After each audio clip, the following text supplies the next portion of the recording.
26 सितंबर 2023 को महाराष्ट्र के गढ़चिरौली डिस्ट्रिक्ट के इस घर में रहने वाले एक सदस्य की अचानक से रहस्यमय तरीके से मौत हो जाती है। कैसे हुई किसी को नहीं पता, मगर इससे पहले कि किसी को कुछ समझ आता, इन रहस्यमय मौतों का सिलसिला बढ़ने लगता और महज 20 दिनों के अंदर ही एक एक कर उस घर और उस घर से जुड़े 5 लोगों की मौत हो जाती है। वो एक ऐसी साजिश की कहानी है कि इसमें जो क्राइम हुआ वो तो खौफनाक था ही, लेकिन इस क्राइम को करने के पीछे की जो वजह थी वो उससे कहीं ज्यादा खौफनाक थी। और वो वजह भी सिर्फ एक नहीं थी बल्कि उससे ज्यादा थी। और अगर ये केस नहीं खुलता तो ना मालूम और कितनी मौतें होती। कहानी महाराष्ट्र के एक डिस्ट्रिक्ट गढ़चिरौली की है। इस गढ़चिरौली डिस्ट्रिक्ट के अहेरी तहसील में एक गांव पड़ता है जिसका नाम है महागांव। इस गांव में एक कुम्हारे परिवार रहा करता था और परिवार के जो मुखिया थे वो थे शंकर कुम्हारे। इसके अलावा उस घर में एक थी उनकी पत्नी विजया कुम्हारे, एक उन दोनों का बेटा रोशन कुम्हारे और एक रोशन की पत्नी यानी उस घर की बहू संगमित्रा कुम्हारे। तो कुल मिलाकर उस घर में टोटल 4 लोग थे और ये पूरा परिवार एक बड़े से मकान में रहता था और परिवार की फाइनेंशियल कंडीशन यानी आर्थिक स्थिति भी काफी अच्छी थी।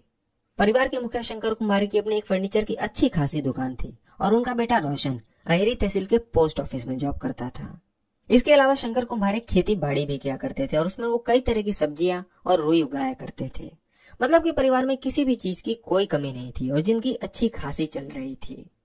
लेकिन तभी एक रोज 22 सितंबर 2023 की सुबह शंकर कुम्हारे की अचानक से तबीयत खराब हो जाती है। उनके पूरे बदन और सर में तेज दर्द होने लगता है, खासकर कमर के निचले हिस्से में। इसके अलावा उनकी जुबान भी भारी होने लगती है और होंठ भी काले पड़ जाते हैं।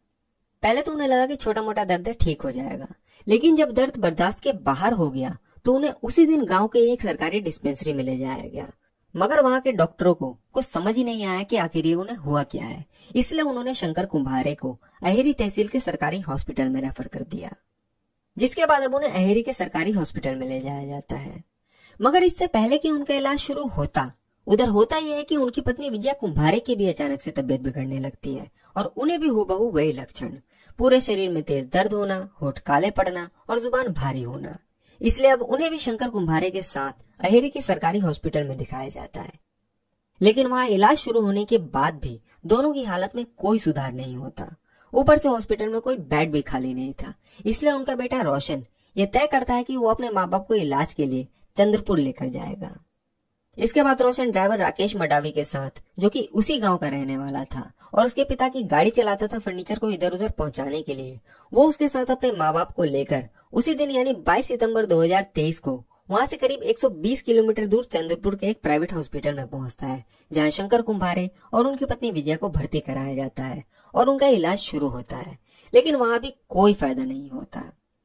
अगले 3 दिनों तक उन दोनों का उसी हॉस्पिटल में इलाज चलता है, पर उन दोनों की हालत सुधरने की बजाय दिन पर दिन और खराब होने लगती है। इसलिए 3 दिन बाद यानी 25 सितंबर 2023 को उन्हें नागपुर ले जाया जाता है और वहां के एक बड़े हॉस्पिटल किंग्सवे में भर्ती कराया जाता है। पर यहाँ भी वही हाल होता है और किसी भी डॉक्टर को उनकी बीमारी पकड़ ही नहीं आती। वहां के जो सीनियर डॉक्टर्स थे उन्होंने दोनों को कई एंटीबायोटिक दी, मगर किसी भी दवाई का उनके ऊपर कोई असर नहीं हुआ और हालत बद से बदतर होने लगी, जिसकी वजह से इसके अगले ही दिन यानी 26 सितंबर 2023 को शंकर कुम्हारे की मौत हो गई और पूरा परिवार शोक में डूब गया। मगर इसके बाद अभी 24 घंटे भी नहीं बीतते कि परिवार पर एक और गम का पहाड़ टूटता है और 27 सितंबर 2023 को विजया कुम्हारे की भी मौत हो जाती है। 2 दिन में एक के बाद एक 2 मौतों से पूरा परिवार टूट जाता है और जो सबसे बड़ी चौंकाने वाली चीज थी वो ये थी कि किसी को भी ये नहीं पता था कि आखिर उनकी मौत किस बीमारी की वजह से हुई है। यहाँ तक कि पोस्टमार्टम में भी मौत की कोई खास वजह साफ नहीं होती। खैर, पोस्टमार्टम के बाद दोनों लाशें परिवार को सौंप दी जाती है, जिसके बाद उन दोनों का अंतिम संस्कार कर दिया जाता है। मगर उधर इसी बीच एक और हैरान करने वाली बात पता चलती है।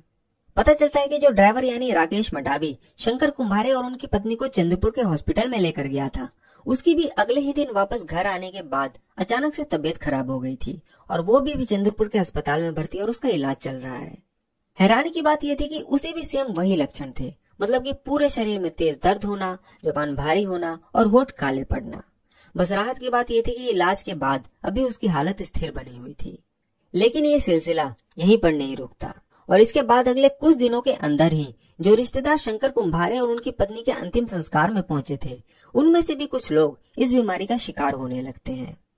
सबसे पहले शंकर कुम्हारे की एक शादीशुदा बेटी कोमल दहगांवकर बीमार पड़ती है। फिर शंकर कुम्हारे की एक साली यानी उनकी पत्नी विजया की छोटी बहन आनंदा उर्फ वर्षा उराड़े, फिर शंकर कुम्हारे की पत्नी का भाई प्रमोद रामटेके जो कि उन्हीं के घर के बगल में रहते थे वो बीमार पड़ते हैं, और फिर विजय कुम्हारे की एक और बहन सुजाता का बेटा बंटी उदिरवाड़े भी बीमार पड़ जाता है और सभी को हॉस्पिटल में भर्ती होना पड़ता है।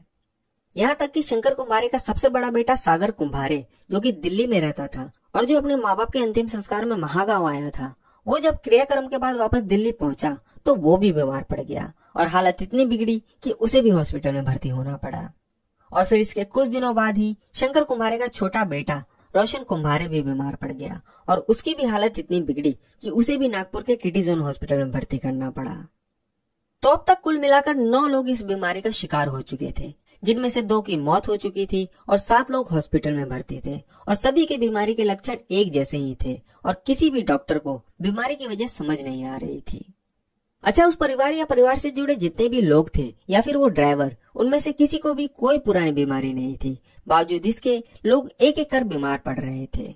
बस एकमात्र चीज जो डॉक्टर को समझ आ रही थी वो ये थी कि ये पूरा मामला फूड पॉइजनिंग का है, मगर इसके बावजूद भी उन पर किसी भी एंटीबायोटिक का कोई असर नहीं हो रहा था।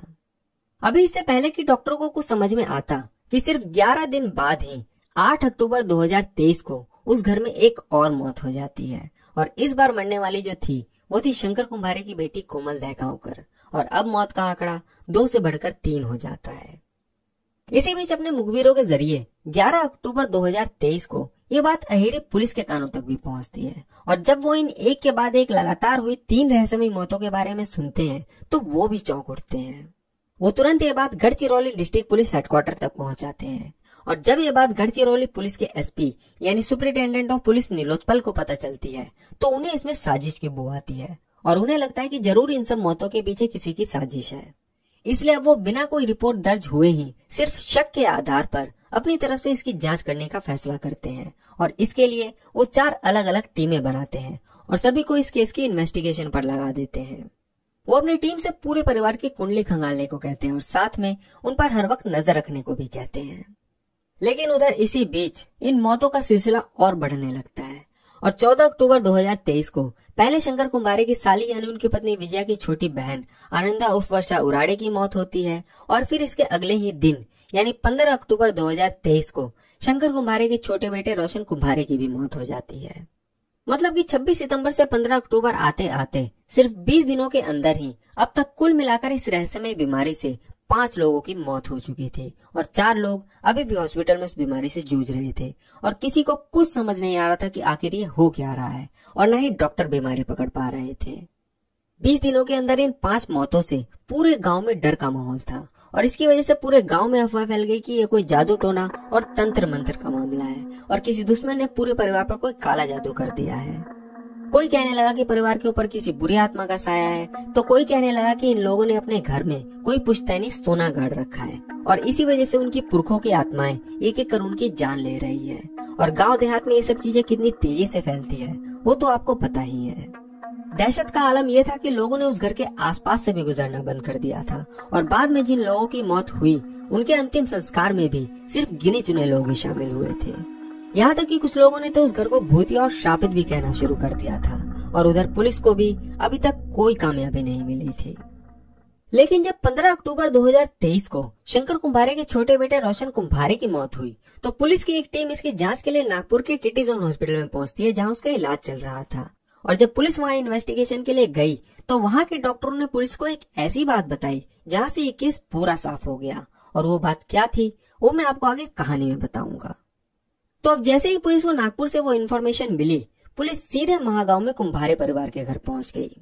पुलिस जब उस घर में पहुंची तो देखा कि चारों तरफ मातम पसरा था और जाहिर सी बात है कि जिस परिवार में एक के बाद एक लगातार मौतें हो रही हो वहां ऐसा होना लाजमी भी था।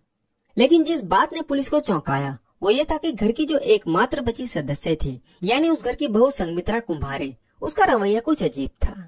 मतलब कि परिवार में सास ससुर यहाँ तक कि पति की भी मौत हो गई लेकिन वो बिल्कुल नॉर्मल बात कर रही थी। दूसरा के परिवार के बाकी लोग तो मर गए, कुछ हॉस्पिटल में भर्ती है, लेकिन उसी घर की बहू एकदम ठीक ठाक और तंदुरुस्त लग रही थी। अगर कोई जादू टोना या भूत प्रेत का साया भी होता तो वो उस पर भी पड़ता। यहाँ तक कि जो लोग दूर से अंतिम संस्कार में आए वो तक बीमार पड़ गए। लेकिन एक ही घर में एक ही छत के नीचे रहने के बावजूद वो इकलौती थी जो बिल्कुल ठीक ठाक थी। हालांकि पुलिस को संगमित्रा के ऊपर पहले भी शक हुआ था जब उन्हें लगातार हो रही मौतों के बारे में पता चला था, पर क्योंकि ये मामला सिर्फ उस परिवार तक सीमित नहीं था बल्कि परिवार के बाहर दूसरे रिश्तेदार और यहाँ तक कि उनका ड्राइवर, जिसका उस परिवार से कोई लेना देना नहीं था, वो भी उसी बीमारी से जूझ रहा था, इसलिए पुलिस थोड़ी उलझी हुई थी। लेकिन अब जब पुलिस ने उसका रवैया देखा तो उनका शक और गहरा गया। प्लस अब उनके पास एक और ऐसी जानकारी थी जो कि उन्हें नागपुर के हॉस्पिटल से मिली थी, इसलिए अब पुलिस संगमित्रा से पूछताछ शुरू करती है। पुलिस जब उससे इन सब मौतों के बारे में पूछती है तो वो भी वही बात कहती है कि ये सब फूड पॉइजनिंग की वजह से हुआ है। तो पुलिस उससे पूछती है कि अगर ये फूड पॉइजनिंग का मामला है भी तो एक ही घर में रहने के बावजूद वो कैसे बच गई और उसे कुछ क्यों नहीं हुआ। इस बात पे संगमित्रा फंस जाती है और कोई जवाब नहीं दे पाती। इसके बाद जब पुलिस उससे सख्ती से पूछताछ करती है तब जाकर वो एक और नाम लेती है और वो नाम था रोजा रामटेके, यानी कि उसके पति के मामा की पत्नी, जो कि उसी के घर के बगल वाले घर की बहू थी और रिश्ते में वो उसकी भी मामी लगती थी। इसके बाद अब जब पुलिस रोजा से पूछताछ करती है तो वो सारा इल्जाम संगमित्रा पर लगाने लगती है, इसलिए पुलिस दोनों को उठाकर पुलिस स्टेशन ले जाती है और घंटों तक अलग अलग बिठाकर सख्ती से पूछताछ करती है, जिसके बाद ये दोनों टूट जाते हैं और अपना गुनाह कबूल कर लेते हैं और तब जाकर ये पूरी कहानी सुनाते हैं। और ये जो पूरी कहानी है उसकी शुरुआत होती है लगभग 1 साल पहले, यानी जुलाई 2022 से। दरअसल जुलाई 2022 में एक रोज शंकर कुंभारे के छोटे बेटे रोशन कुंभारे की मुलाकात संगमित्रा गवई से होती है। संगमित्रा जो है वो मूल रूप से अकोला महाराष्ट्र की रहने वाली थी और वो शुरू से ही पढ़ने लिखने में काफी तेज थी। उसने बीएससी एग्रीकल्चर से अपनी ग्रेजुएशन की थी और वो पूरे जिले में टॉपर आई थी। खैर बीएससी एग्रीकल्चर में डिग्री लेने के बाद वो ट्रेनी के रूप में अहेरी तहसील के पोस्ट ऑफिस में पहुंचती है और क्योंकि रोशन कुंभारे भी अहेरी पोस्ट ऑफिस में ही काम करता था, जो कि मैंने आपको कहानी के शुरुआत में बताया था, तो उसी दौरान वहां संगमित्रा की मुलाकात रोशन कुंभारे से होती है और जल्द ही ये मुलाकात प्यार में बदल जाती है, जिसके कुछ महीनों बाद ही दोनों एक दूसरे से शादी करने का फैसला करते हैं। लेकिन संगमित्रा के माँ बाप अशोक और नलिनी गवई जो थे उनको इस रिश्ते से आपत्ति थी। वो चाहते थे कि संगमित्रा अभी शादी ना करे और अपनी पढ़ाई जारी रखे, क्योंकि वो पढ़ाई लिखाई में बहुत अच्छी थी और आगे चलकर कोई बड़ी अफसर बन सकती थी। पर वो कहते हैं ना कि प्यार में इंसान अंधा हो जाता है, इसलिए यहाँ भी वही हुआ। संगमित्रा ने पहले तो अपने घर वालों को मनाने की खूब कोशिश की, पर जब वो नहीं माने तो वो रोशन के साथ भाग गई और अपने घर वालों के खिलाफ जाकर उसने 10 दिसंबर 2022 को एक मंदिर में गुपचुप तरीके से रोशन से शादी कर ली और फिर इसके 1 महीने बाद 10 जनवरी 2023 को दोनों ने कोर्ट मैरिज भी कर ली और फिर कुछ दिनों बाद ही वो दोनों वापस अपने घर महागांव पहुंच गए और वक्त बीतने के साथ संगमित्रा के घर वालों ने भी इस रिश्ते को अपना लिया। तो अब जब सब राजी खुशी हो गए तो संगमित्रा भी अपने ससुराल में खुशी खुशी अपनी जिंदगी बिताने लगी। मगर इसी बीच करीब 1 महीने बाद होता यह है कि संगमित्रा के चेहरे में पैरालिसिस हो जाता है और उसका आधा चेहरा काम करना बंद कर देता है। इसके बाद उसका इलाज शुरू होता है और ताकि वो अपनी इस बीमारी में अच्छे से आराम कर सके, इसलिए रोशन और उसके घर वाले उसे कुछ वक्त के लिए वापस उसके मायके अकोला भेज देते हैं और अब वहीं से उसका इलाज चलता रहता है। इसी दौरान उसे पता चलता है कि वो प्रेग्नेंट है और जब डॉक्टर को उसकी प्रेगनेंसी के बारे में पता चलता है तो वो उसे उसका बच्चा गिराने को कहते हैं, क्योंकि पैरालिसिस की वजह से वो बहुत सारी दवाइयां और स्टेरॉइड्स ले रही थी और ये सारी दवाइयां प्रेगनेंसी में उसके बच्चे के लिए घातक हो सकती थी, इसलिए वो अपना बच्चा गिरा देती है। मगर जब ये बच्चा गिराने वाली बात रोशन के घर वालों को पता चलती है तो इस बात पे कि उन्होंने बिना बताए उनके घर का बच्चा गिरा दिया, उनकी संगमित्रा के पिता अशोक गवई से खूब बहस होती है और यहाँ से अब धीरे धीरे दोनों परिवार के रिश्तों में कड़वाहट आनी शुरू हो जाती है। खैर इसके कुछ दिनों बाद जब संगमित्रा अपना इलाज करवा कर वापस अपने ससुराल यानी महागांव पहुंची तो वहां के हालत वैसे नहीं थे जैसे कि पहले हुआ करते थे। अब संगमित्रा के सास ससुर बात बात पे उसके घर वालों और रिश्तेदारों को ताना मारने लगे और गाली गलौज भी करने लगे और जब संगमित्रा यह बात अपने पति रोशन को बताती तो वो भी अपने घर वालों की साइड लेता। धीरे धीरे संगमित्रा को एहसास होने लगा कि उसने अपने घर वालों के खिलाफ जाकर रोशन से शादी करके बहुत बड़ी गलती कर दी, क्योंकि जिसके लिए वो अपने घर वालों के खिलाफ गई वही पति अब उसका साथ नहीं दे रहा था। वक्त बीतने के साथ ये कड़वाहट और ज्यादा बढ़ने लगी और छोटी छोटी बातों को लेकर उसके ससुराल वाले उसे सुनाने लगे और जब ये सब बातें संगमित्रा अपने घर वालों को बताती तो वहां भी तनाव का माहौल रहने लगा। कुछ वक्त तक तो संगमित्रा के घर वाले ये सब कुछ झेलते रहे, लेकिन जब वक्त के साथ ये सब चीजें कम होने के बजाय और ज्यादा बढ़ने लगी तो ये संघमित्रा के पिता से झेला नहीं गया, इसलिए अप्रैल 2023 में एक दिन उन्होंने सदमे में आकर अपनी जान दे दी। अब जब संघमित्रा को अपने पिता की मौत के बारे में पता चला तो अब उसकी ये कड़वाहट नफरत में बदलने लगी और वो अपने पिता की मौत का जिम्मेदार अपने ससुराल वालों को मानने लगी और धीरे धीरे ये चीजें उसके दिमाग में घर कर गई। वक्त बीतने के साथ उसकी नफरत इतनी बढ़ गई कि वो अपने ससुराल वालों को सबक सिखाने का फैसला कर लेती है। इसी बीच अगस्त का महीना आता है। 10 अगस्त 2023 को संघमित्रा और रोशन अपनी शादी के 8 महीने पूरे होने की खुशी में बाहर डिनर करने के लिए जाते हैं। डिनर के दौरान ही संघमित्रा रोशन से कहती है कि वो रक्षाबंधन पर अपने घर अकोला जाना चाहती है, लेकिन रोशन इसके लिए साफ मना कर देता है और दोनों के बीच इस बात पर काफी बहस होती है। इसके बाद जब वो लोग घर लौटे तो वहां भी दोनों के बीच इस बात पे काफी बुरी तरह बहस होती है और बहुत ही जल्दी ये बहस मारपीट में बदल जाती है और संघमित्रा उस रात मन मार कर रह जाती है, मगर उसके अंदर की जो नफरत थी वो और ज्यादा बढ़ जाती है। अगली सुबह यानी 11 अगस्त 2023 को जब रोशन अपने दफ्तर चला जाता है और उसके सास ससुर खेत पे, तब वो अकेले आंगन में बैठकर रो रही थी और अपने फैसले पर पछता रही थी कि आखिर उसने क्यों अपने माँ बाप के खिलाफ जाकर रोशन से शादी की।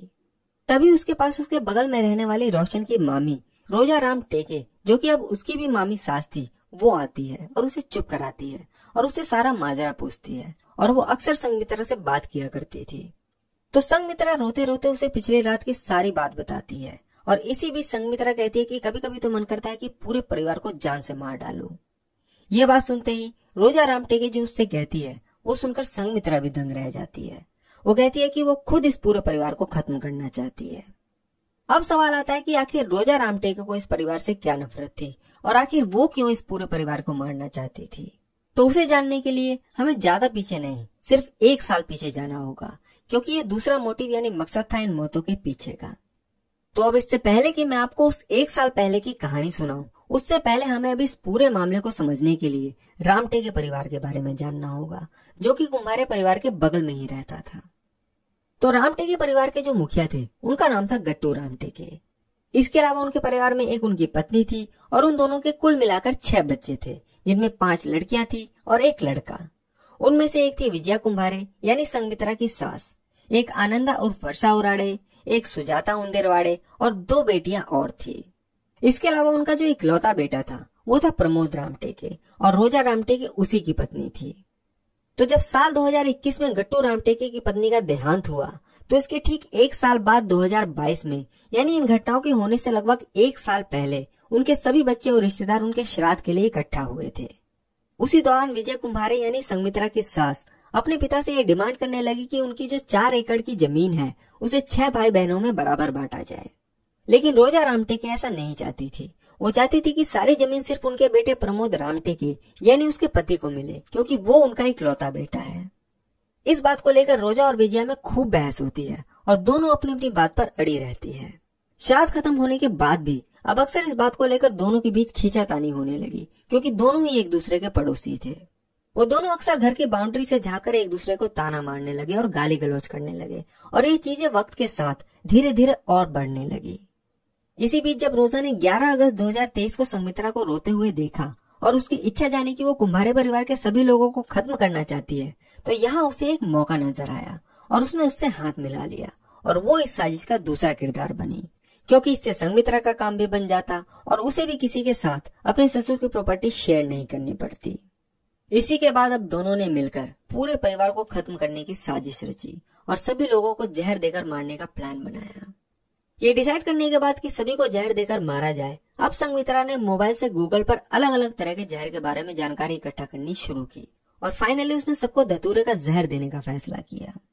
इसके बाद उसने अमेज़न से धतूरे के बीज का ऑर्डर दिया और बीज आने के बाद उसको पीसकर एक पाउडर बनाकर एक शीशी में इकट्ठा कर लिया। हालांकि उसने उसका कभी इस्तेमाल नहीं किया, क्योंकि जब उसने ये पाउडर खाने और पानी में मिलाया तो उसका रंग हरा हो गया। इसलिए उसने ये आइडिया ड्रॉप कर दिया, क्योंकि इसकी वजह से वो पकड़ी जा सकती थी। अब संघमित्रा ने एक बार फिर गूगल का सहारा लिया और टॉप 10 स्लो पॉइजन सर्च करने लगी। वो एक ऐसे जहर की तलाश करने लगी जो बिना कोई सबूत छोड़े इंसान की जान ले ले, और काफी रिसर्च करने के बाद उसे थैलियम नाम के जहर के बारे में पता चला। थैलियम जो है वो एक हैवी मेटल पॉइजन है और इस जहर की जो सबसे बड़ी खासियत है वो ये है कि ये रंगहीन है, मतलब कि इसे किसी भी चीज में मिलाया जाए उसका कोई रंग नहीं दिखेगा दूसरा कि ये गंधहीन है, मतलब कि इसमें से कोई स्मेल नहीं आती, और तीसरा कि ये स्वादहीन है, मतलब कि इसका अपना कोई टेस्ट ही नहीं है। इसके अलावा ये एक स्लो पॉइजन है जो कि उसी वक्त अपना असर नहीं दिखाता जब इसे दिया जाता है, बल्कि इसके कई घंटे या कुछ दिनों बाद अपना असर दिखाना शुरू करता है और धीरे धीरे इंसान की जान लेता है।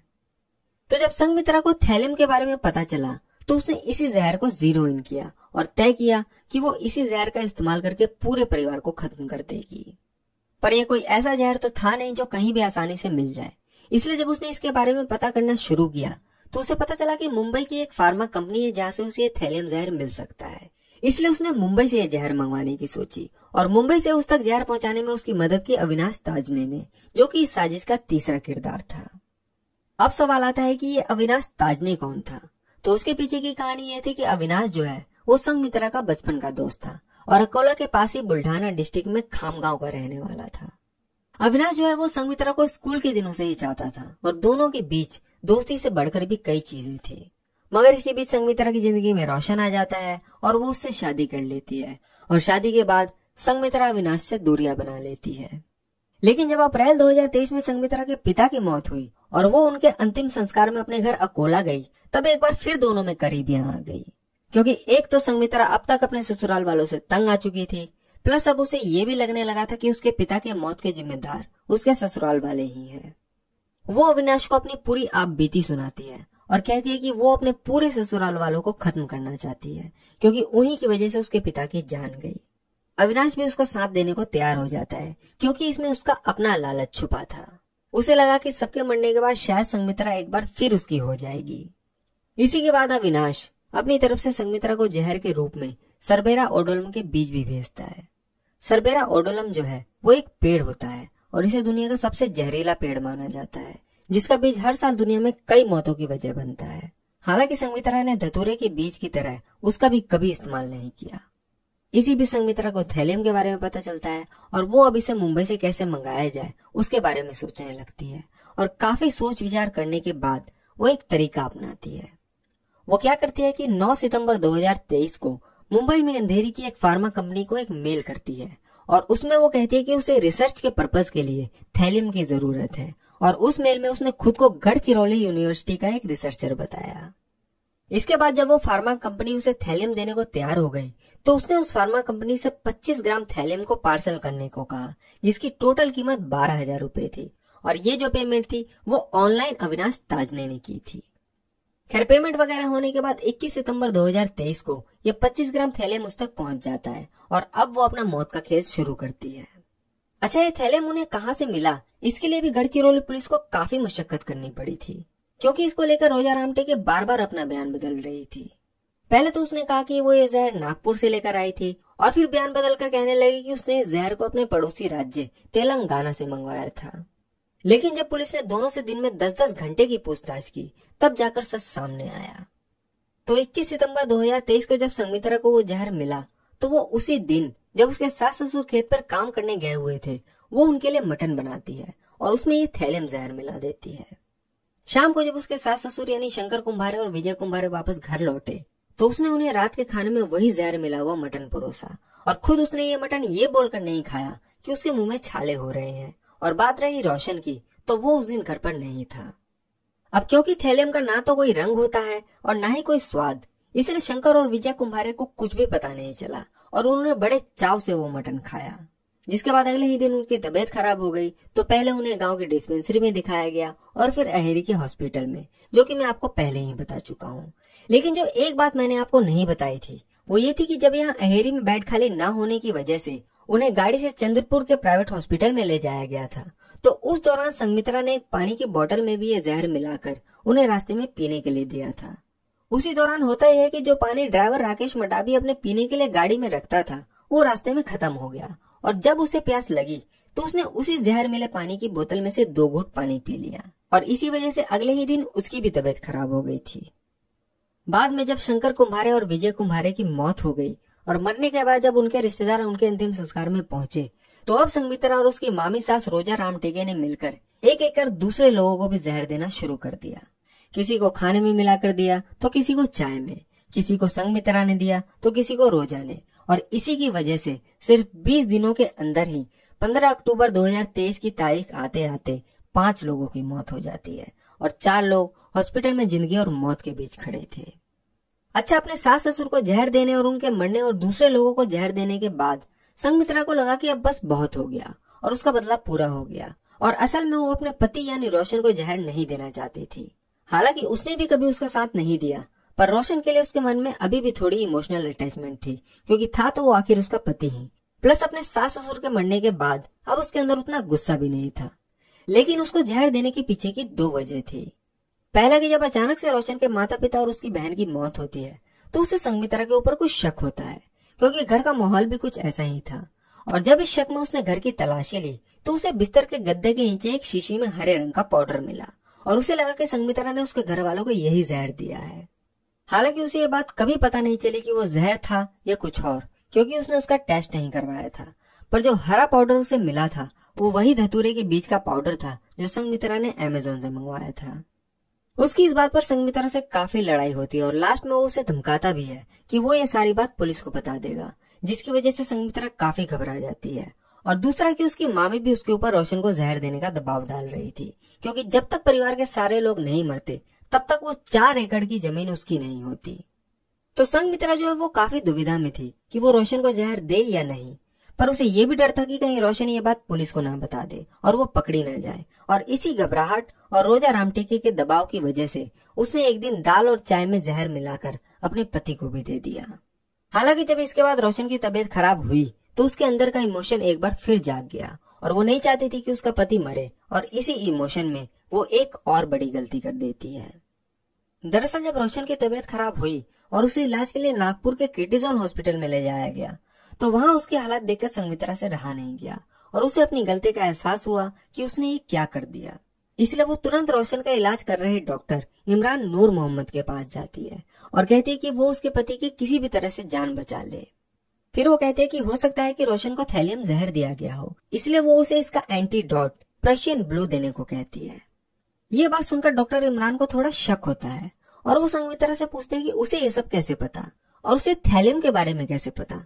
तो वो इधर उधर की बात करके बात को टाल देती है। पर क्योंकि पूरे नागपुर में ना के बराबर ही कभी थैलियम पॉइजनिंग का केस आया था, इसलिए उस वक्त हॉस्पिटल में थैलियम का एंटीडोट पर्शियन ब्लू अवेलेबल ही नहीं था, जिसकी वजह से रोशन को पर्शियन ब्लू नहीं मिल पाता। पर हाँ, डॉक्टर इसके लिए उसका टेस्ट जरूर करते हैं और जब 15 अक्टूबर 2023 की दोपहर को उसकी रिपोर्ट आती है तो उसमें रोशन के शरीर में थैलियम की मात्रा 250 यूनिट से भी ज्यादा पाई जाती है, जबकि आमतौर पर एक नॉर्मल इंसान के शरीर में यह मात्रा 0.15 से 0.36 होती है, मतलब कि 1 यूनिट से भी कम। लेकिन जब तक ये रिपोर्ट आई तब तक रोशन की मौत हो चुकी थी और यही वो सारी बातें थी जो क्रिटिजोन हॉस्पिटल के डॉक्टर से बाद में पुलिस को पता चली थी और जिसकी वजह से पुलिस का शक यकीन में बदला और संघमित्रा पकड़ी गई। तो पूरी कहानी सामने आने के बाद पुलिस ने संघमित्रा कुंभारे और रोजा रामटेके को 18 अक्टूबर 2023 को ऑफिशियली गिरफ्तार कर लिया।